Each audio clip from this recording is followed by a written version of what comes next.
La Sociedad Española de Radiodifusión presenta... Ser. ¡Viva la radio! Podcast. Siempre. Las 8 de hoy por hoy en Ser Podcast. Hola, muy buenos días. Se acabó el bloqueo judicial. Más de 5 años después, PSOE y PP acordaron ayer la renovación del Consejo General del Poder Judicial y desde entonces una pregunta sobrevuela el pacto. ¿Por qué ahora? ¿Por qué el PP se aviene ahora a pactar lo que durante 5 años ha rechazado y por qué lo hace sin que se haya variado la fórmula? Se hace con la ley vigente, a pesar de que el PP había llegado a exigir una nueva ley para cambiar el método de elección del órgano de los jueces. El propio negociador popular, Esteban González Pons, reconoció ayer desde Bruselas que los términos del acuerdo eran los mismos que fracasaron la última vez. El por qué ahora y de esta manera quizá pueda explicarlo Alberto Núñez Feijóo, que a Pedro Sánchez no quería darle ni agua y que afortunadamente ha desempolvado su perfil más institucional para poner fin a una anomalía democrática sin precedentes. Se ha sobrepuesto a las presiones internas y ha dado el paso. Quizás sin quererlo, se lo facilitó la fotografía de Ayuso con Milei, una medalla que puede haber valido un pacto que desactiva o al menos despoja de toda credibilidad las descalificaciones y los ataques furibundos directos al presidente del gobierno. Continuarán, seguro, pero el acuerdo necesario les resta intensidad y reconoce la legitimidad del gobierno. Con este acuerdo el PP reconoce, aunque sea de forma implícita, que el ciclo electoral se ha acabado y que la legislatura quizá durará. Está bien, está muy bien que los dos principales partidos acuerden avanzar en la despolitización de la justicia, aunque los nuevos vocales, independientemente de su prestigio, hayan sido fruto de un reparto entre ellos, y que el nuevo magistrado del Constitucional sea alguien de tan marcado carácter conservador. Está muy bien que se comprometan a poner los medios y las normas para que la frontera entre justicia y política se refuerce, pero que sea de verdad, porque tan obsceno es salir de un Consejo de Ministros para entrar en la cúpula judicial como jactarse de controlar la Sala Segunda del Supremo por la puerta de atrás. La politización de la justicia no es del otro, ha sido un pecado de los dos, aunque el PP, con su insistente bloqueo, ha intentado perpetuarla. Bienvenido el pacto, ojalá sea el primero de muchos, pero sobre todo bienvenida la negociación, la capacidad para la interlocución y ojalá la próxima vez no tengamos que acudir a la tutela de Europa. Nuestra democracia es lo suficientemente madura como para poder resolver solos nuestros propios problemas. Solo es necesario querer hacerlo, que no es poco. Àngels Barceló. Así que esta es la noticia que hoy lo arrastra todo. La anunciaron ayer González Pons y el ministro Bolaños y al hacerlo declararon también casi su amistad. Así lo dijeron y esta, como les digo, es otra de las preguntas que se abren paso. Sergio Soto, buenos días. Hola Ángeles, buenos días. No son pocos los titulares que hoy hablan de acuerdo histórico, dicen, aunque es el tiempo de bloqueo el que ha concedido ese adjetivo a lo que era un mandato a cumplir cada 5 años. La pregunta entonces, Guillermo Moreno, buenos días. ¿Qué tal? Buenos días, Es Ángeles. no solo el por qué en este momento, sino desde el gobierno creen que el espíritu de ese pacto se puede trasladar a otras renovaciones pendientes, por ejemplo, a la del gobernador del Banco de España o a Televisión Española. Sí, en la Moncloa creen que el clima de diálogo establecido con este primer gran acuerdo entre Sánchez y Feijóo puede facilitar la renovación del resto de órganos pendientes. El Poder Judicial era la gran piedra en el camino, el resto son chinitas, así lo ven en el PSOE, donde destacan dos aspectos fundamentales del acuerdo. El primero, que la renovación de los vocales se haga con la ley actual, no hay un compromiso para llevar a cabo una reforma del método de elección que dé más poder a los jueces. Y segundo, que a partir de la aprobación de la nueva ley el Poder Judicial tendrá que hacer nombramientos en base a méritos y criterios objetivos y por eso habrá una comisión de calificación que velará por ello. El ministro de Justicia celebraba ayer que el pacto pone fin a 5 años de crisis constitucional. Desde hoy, en España, los tres poderes, el Gobierno, las Cortes Generales y el Poder Judicial, funcionan con normalidad institucional. Por eso hoy es un gran día para nuestra democracia y también para nuestro Estado. En el Ejecutivo aseguran que el grueso del acuerdo estaba perfilado ya desde el mes de marzo y que se cerró con 6 reuniones entre Bolaños y González Pons tras el ultimátum que Sánchez dio a Alberto Núñez Feijóo. Seguimos en el abierto, Guille.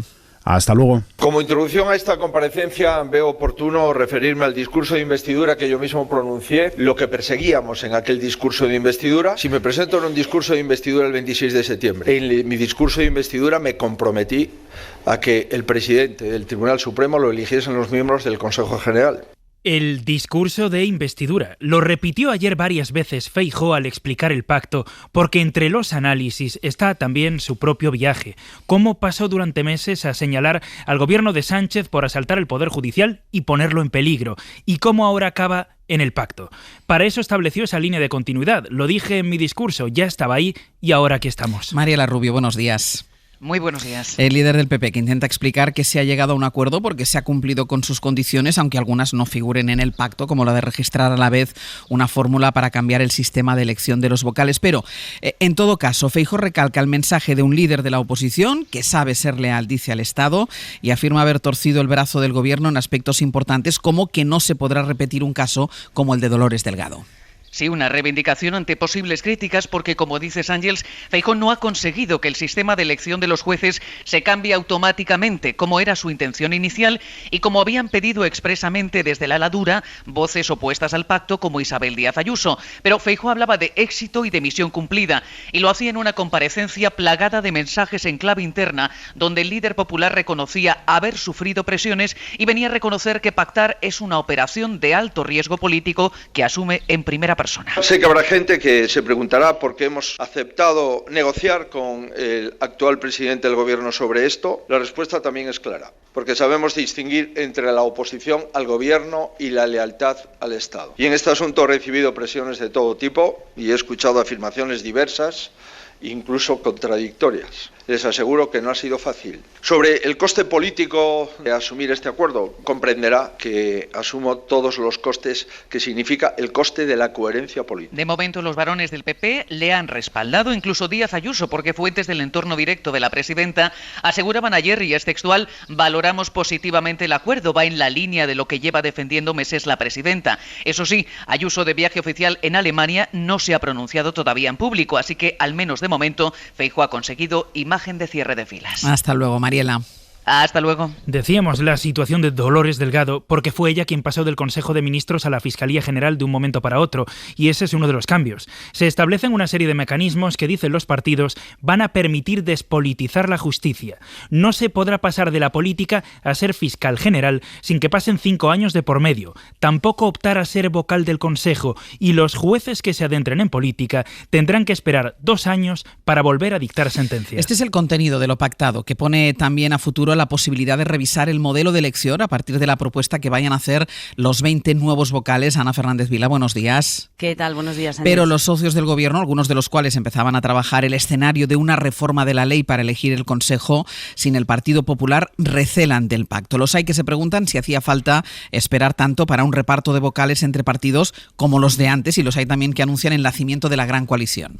Sí, el acuerdo ha generado mucho malestar en el bloque de la investidura. Los aliados hablan de rendición del PSOE ante el PP, acusan a los socialistas de darle más poder a los jueces y de renunciar a acabar con el lawfare. Critican el contenido del pacto y también las formas. Esto inaugura una nueva legislatura. El PSOE hoy anuncia un nuevo socio, que es el Partido Popular. Hoy yo creo que podemos darnos la bienvenida a todos y todas a la gran coalición. Con nosotros no ha hablado nadie. Lo que sorprende es que para esto hayan tardado tanto tiempo, ¿no? Críticas de Podemos, Esquerra, PNV, también de Bildu o Junts, de todo el bloque. Solo Sumar, como socio de gobierno, apoya el acuerdo, aunque con muchas reservas y sin la euforia de los socialistas. Hoy damos un paso adelante, pero quiero hacer una crítica rotunda al Partido Popular, que ha tenido 5 años, más de 5 años secuestrado un órgano que es clave.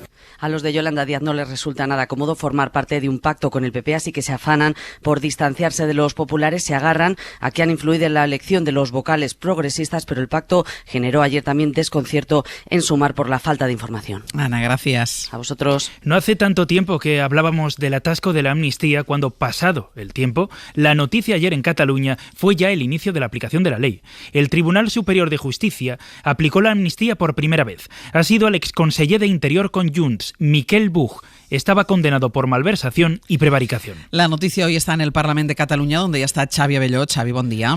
Bon día, Àngels. Porque ahí en unas horas se celebra el pleno para activar una investidura que no tiene candidatos. El presidente de la Cámara va a poner en marcha el mecanismo para fijar los plazos a los partidos y que lleguen a un acuerdo para nombrar presidente o, si no, ir a elecciones. Será un pleno sin candidatos, como decías, con un debate breve, sin votación, entre los partidos, de trámite, para activar esta cuenta atrás de 2 meses que termina el 26 de agosto. Los partidos tienen asumido que la negociación de una posible investidura será larga y que lo más probable es que, si se alcanza algún tipo de acuerdo, no sea hasta las últimas semanas de este plazo. El PSC espera durante este tiempo ir ablandando la posición de Esquerra para que le facilite la investidura de ella, pero hoy los republicanos van a tener un tono crítico con los socialistas y también con Junts por no postularse a esta investidura y porque sospechan que ambos tienen intereses compartidos en ir a una repetición electoral. En cualquier caso, la negociación está aún lejos de acabar en un acuerdo y los partidos han decidido rechazar la posibilidad de bloquearse 10 días de vacaciones, tal y como había propuesto el presidente del Parlamento, Josep Rull, para poder irse sin miedo a ser convocados de un día para otro a un pleno de investidura. Volveremos al Parlamento a lo largo de la mañana. Xavi, gracias. Hasta luego. Ayer ya vimos las primeras tormentas y los termómetros bajan hoy en algunos lugares porque se acerca una dana, Jordi. Bajan donde han sido más altas las temperaturas los últimos días. ¿Me escuchas? Sí, perfectamente. Vale, pues decía que bajan donde las temperaturas han sido más altas los últimos días. Igualmente calor, pero menos, por ejemplo, en el Valle del Guadalquivir y en Extremadura, donde ayer rozaban los 40, hoy alrededor de los 30. En el resto del país no notaremos cambio. Va a subir, de hecho, en el Valle del Guadalquivir, donde superaremos los 35 de máxima. Y este calor será la energía de las tormentas que comentabas, que se van a repetir esta tarde, dejando claro lo que pasó, por ejemplo, en la ciudad de Madrid. En algunos barrios diluviaba, con un auténtico vendaval. En otros no cayó ni una sola gota. Pues bien, esto es lo que va a pasar en cualquier punto del interior peninsular. Especial atención en la Comunidad de Madrid, en Castilla y León, la Cordillera Cantábrica y en la Ibérica. Es aquí donde las tormentas con mayor probabilidad irán acompañadas de lluvia torrencial, de nuevo rachas muy fuertes de viento y en algunos casos de granizo. En el mapa para entender el mundo, Bruselas, que ya ha cerrado un acuerdo para el reparto de altos cargos, lo ha hecho sin representantes de la ultraderecha y con los nombres ya previstos. Ursula von der Leyen repetirá como presidenta de la Comisión. Ahora queda que lo ratifique el Consejo y aunque no se esperan sorpresas, aquí pueden intentar cobrarse algo quienes ahora quedan fuera. Corresponsal comunitario, Enrique García Pozo, buenos días. ¿Qué tal? Buenos días. La fumata blanca ha llegado sin sorpresas, era lo previsto y eran también los nombres que sonaban en todas las quinielas. Fuentes de la negociación confirman que las tres familias han acordado que Costa esté en el cargo 5 años, por lo que se entierra, por tanto, la propuesta de los populares de partir el mandato en 2. Lo que han hecho este martes los negociadores en una reunión telemática ha sido consensuar esos 3 nombres y comprometerse a que los primeros ministros y presidentes de esas 3 familias los apoyen en el Consejo que comienza mañana aquí en Bruselas. Y aunque las cartas ya estén echadas, la formalización no llegará hasta el término de ese Consejo, donde todavía tienen que amarrar el apoyo de primeros ministros de otras familias políticas como Giorgia Meloni o el primer ministro checo, ambos de la familia de ECR. Ahora estos nombramientos se podrán aprobar por mayoría cualificada, saldrían los números según los asientos del Consejo, aunque el último paso será la ratificación de von der Leyen por el Parlamento a mediados de julio. Y también las Islas Marianas, donde esta noche ha comparecido ante un tribunal estadounidense el fundador de Wikileaks, Julian Assange, y de donde ha salido ya declarado culpable pero libre. El tribunal da por cumplida su sentencia después de pasar 5 años en una cárcel en Reino Unido. Pablo Morán, buenos días. Hola Ángels, buenos días. Todo ha salido según lo previsto en esa vistilla y Assange vuela ya en estos momentos hacia su Australia natal, después de confirmar ante la justicia norteamericana el acuerdo de culpabilidad. Así se vive al momento, como hombre libre, Assange, después de que la jueza confirmara la libertad del fundador de Wikileaks, que tiene previsto aterrizar en Australia antes de las 12 de este mediodía hora española. Hay expectación ante la posibilidad de que se sume a la rueda de prensa convocada por Wikileaks este miércoles, en la que se espera conocer detalles de este controvertido acuerdo que sienta un precedente preocupante para la libertad de prensa, tal y como destaca Amnistía Internacional. Eva Suárez Llanos es su directora en España. Realmente ha tenido un coste enorme ya para la libertad de prensa y la libertad de expresión en todo el mundo. No cabe duda del efecto inhibidor que ha podido tener todo este proceso de años tan desgastante, haciendo que periodistas y editores pues se autocensuren por temor a exponerse a un proceso con un altísimo coste personal como el que ha sufrido Julian Assange. Satisfacción, por tanto, pero muchas dudas sobre el efecto que este caso tendrá en la capacidad de la prensa para informar sobre secretos de Estado. Pablo, gracias. A ti, hasta luego. Hoy por hoy noticias. Ser Podcast.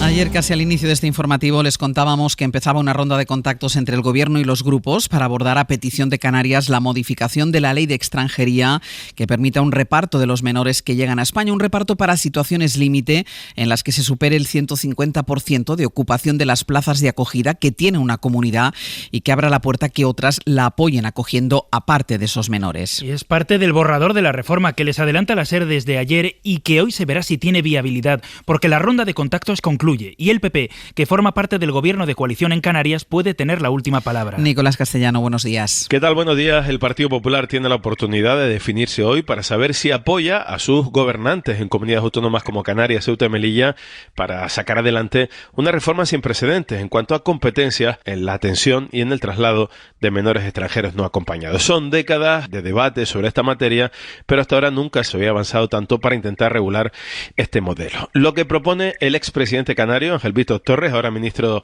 de Política Territorial, y el presidente actual, Fernando Clavijo, con el apoyo de Ceuta y de Melilla, es que las comunidades, el resto de España, que no es frontera sur, se comprometan a aceptar alguna parte de estos menores una vez que se supere el 150% de la capacidad de acogida de esas localidades de la frontera sur. Se pretende trasladar a los menores, incluso aunque no se haya determinado su edad, y se cuestiona el cambio competencial, porque según estos expertos no solo sería cuestionar el cambio de la ley de extranjería, el artículo 35, sino que entraría en choque con otras competencias de las comunidades autónomas. No se define, por ejemplo, como dice este borrador al que ha tenido acceso a la cadena SER, qué órgano del Estado decidiría esos traslados, aunque eso sí se dice que sería bajo consenso de la Conferencia Sectorial de Menores y de Infancia.